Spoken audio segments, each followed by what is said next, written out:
నేను MA first క్లాస్లో pass అయ్యేలా దీవించు. మా నాన్నగారు ఆరోగ్యం బాగుండాలని, నేను ఇలాగే ఎప్పుడు సంతోషంగా మంచి మార్గంలో నడిచేలా మంచి క్యారెక్టర్ని ప్రసాదించు స్వామి.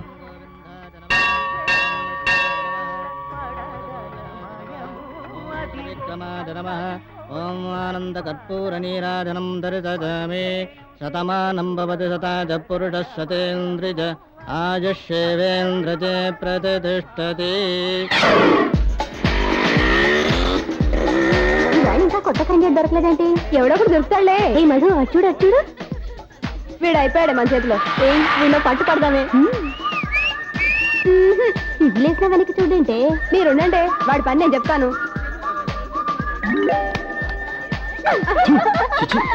కొత్త గిత్త కదా, బాగా బెదిరినట్టున్నాడు.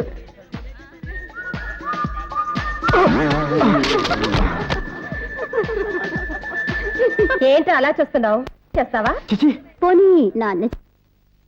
ఏంటి ఎంత కిక్కుట్టినా ఇంజిన్ స్టార్ట్ కావట్లేదు? అసలు ఇంజిన్ పనిచేస్తుందా లేక కంప్లీట్ గా పవర్ కట్టా? అసలు మీరు మనుషులేనా? మీకు అన్న తమ్ముడు లేరా? మీ బ్రదర్స్ ఇలా ఎవరైనా ఏడిపిస్తే మీరు ఊరుకుంటారా? ప్యాంట్ వేసుకొస్తే ఇలా ఏడిపిస్తున్నారు, అదే పంచుతో వస్తే నా బతికేం కావాలి? ఈ కో ఎడ్యుకేషన్ కాలేజీలో మగాళ్ళకి రక్షణ లేకుండా పోయింది. ఈ సమాజం కుళ్ళిపోయింది, కుళ్ళిపోయింది, కుళ్ళిపోయింది.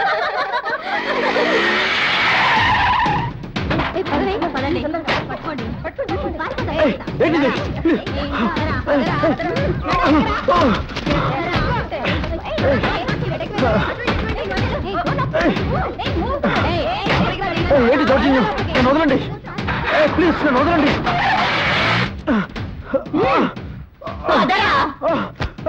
వద్దు, నన్నేం చెయ్యొద్దు, నన్నేం చెయ్యొద్దు, నన్నేం చెయ్యొద్దు.